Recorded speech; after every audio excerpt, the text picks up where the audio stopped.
నా మనవడి కృష్ణకు పెళ్లి జరిగి పిల్లలు పుట్టి ఉయ్యాల కట్టడానికి ఆ తల్లి అనుగ్రహించింది. నువ్వేదో సంబంధం చూసావు, కానీ ఆ అమ్మాయికి అదృష్టం లేదు.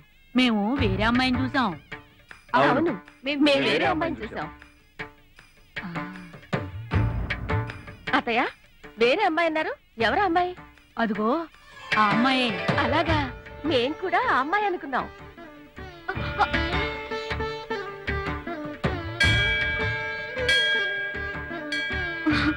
సారీ. ఏంటమ్మా, ఏదన్నా మొక్కుకున్నావా? అవును, విడిపోయిన మా అమ్మ నాన్న మళ్ళీ కలవాలని ప్రదక్షిణలు చేస్తున్నాను. మేము మా అబ్బాయికి వెంటనే పెళ్లి చేయాలని అనుకుంటున్నావమ్మా. అయ్యో, బాల్య వివాహానికి చట్టం ఒప్పుకోదండి. వీడు చాలా చిన్న పిల్లాడిగా. అయ్యో, వాడి కాదమ్మా, మా అబ్బాయికి. ఓ, మీకు ఆ అబ్బాయి ఉన్నాడు కదా? నేను సరిగా గమనించలేదు. ఎలా ఉంటాడు? ఎర్రగా బుర్రగా యాపిల్ పండులా ఉంటాడు. పెళ్లి చూపులకు వెళ్తే ఆ అమ్మాయి కూడా వద్దని చెప్పిందే. ఆ భయ నన్నేం చేయమంటారు? అది వాడికి నిన్నిచ్చి చేద్దాం అనుకుంటున్నాం. కృష్ణ, అదేనమ్మా వాడి పేరు.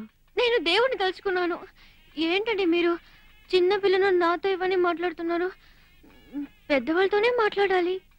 నువ్వు ఒప్పుకుంటేనే కదమ్మా మీ నాన్నతో మాట్లాడటం. ఆయన అసలే తలతెక్క మనిషి. ఏమ్మా, వేళతో మాట్లాడేంటి నీకు? డాడీ, పెళ్లి విషయాలు నీతో ఏదో మాట్లాడాలట. నా పెళ్లి గురించి మాట్లాడడానికి వీళ్ళెవరు? ఇంతకు ముందు చెడగొట్టింది కూడా వీళ్ళే కదా.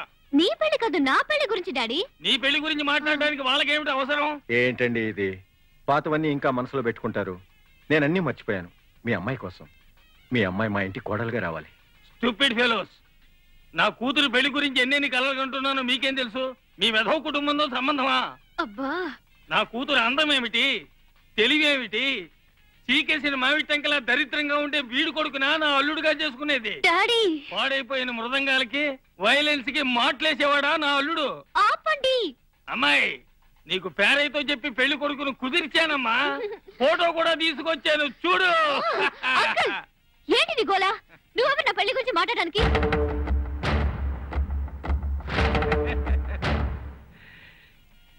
అలా రా దారికి. నువ్వు ఎవరివో అందరికీ చెప్పు. నేను ఇక్కడికి ఎందుకు వచ్చానంటే,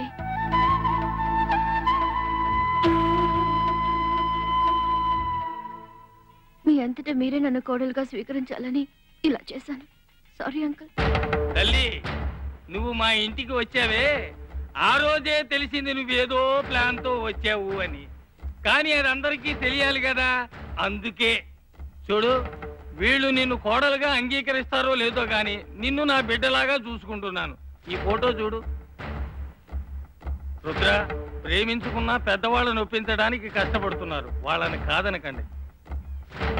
పెళ్ళైన తర్వాత కాదు, ఇప్పటి నుంచే ఈ మా ఇంట్లోనే ఉంటుంది మా కోడలుగా.